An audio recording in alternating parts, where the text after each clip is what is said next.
Hello guys, আসসালামু আলাইকুম। আজকে আমরা রান্না করব ডিম দিয়ে আলুর ডাল। তো প্রথমে আমরা ডিমটা ভাজিয়ে নিব। এখানে ডিমটা আগে ছড়ায় নিয়ে তারপরে ডিমটা আমরা উল্টায়া পাল্টায়া সুন্দর মতো ভাজিয়া তারপর এরকমভাবে লম্বা করে তারপরে কাটতে নিব।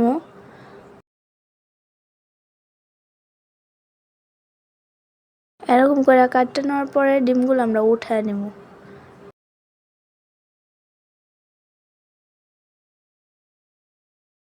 এরকম করে আমরা আরো কয়েকটা ডিম ভাজিয়ে নিব। আপনারা যে কটা ডিম খাবেন ওই কটা ভাজবেন।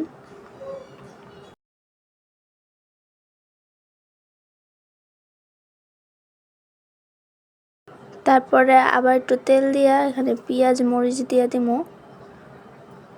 দিয়া সুন্দর মতো এটাকে সুন্দরভাবে নাড়াচাড়া নিতে হইব। নাড়াচাড়া দেওয়ার পরে এখানে আমি পানি দিয়ে দিব পরিমাণ মতো। আপনারা যতটুকু কষাইবেন ততটুকু পানি দিয়ে দিবেন। তারপরে এখানে হলুদ দিয়ে দিলাম।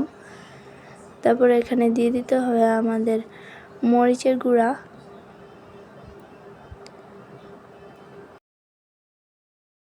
তারপরে এখানে দিয়ে দিব লবণ 2 চামচ পরিমাণের। তারপরে ভালো মতো কষা নিতে হইব। তারপরে এখানে দিয়ে দিব আদা রসুন বাটা।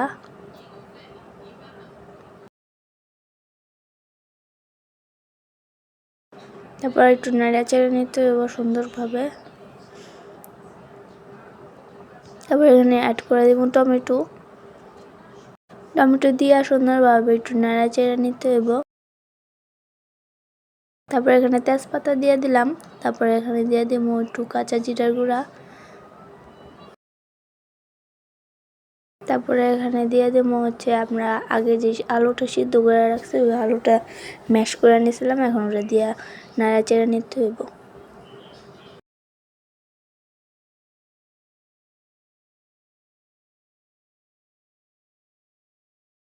তারপর আমরা এখানে পানিটা দিয়ে দিব লাস্ট।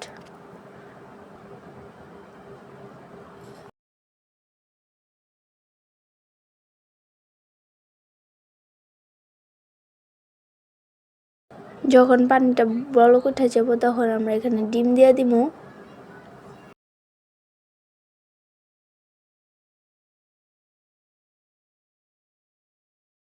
তারপর আমরা এখানে ধনেপাতা দিয়ে দেবো যাতে একটা সুন্দর ঘ্রাণ আসে।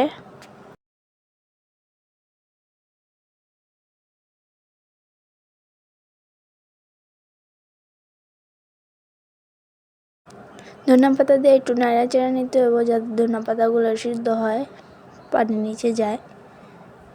দেখেন গাইস, এখানে আমার খাবার প্লেটটা। এখানে আমি নিয়েছি শুটকি ভাজি আর শাক আর যেটা রান্না করছি ডিম আলুর ডাল।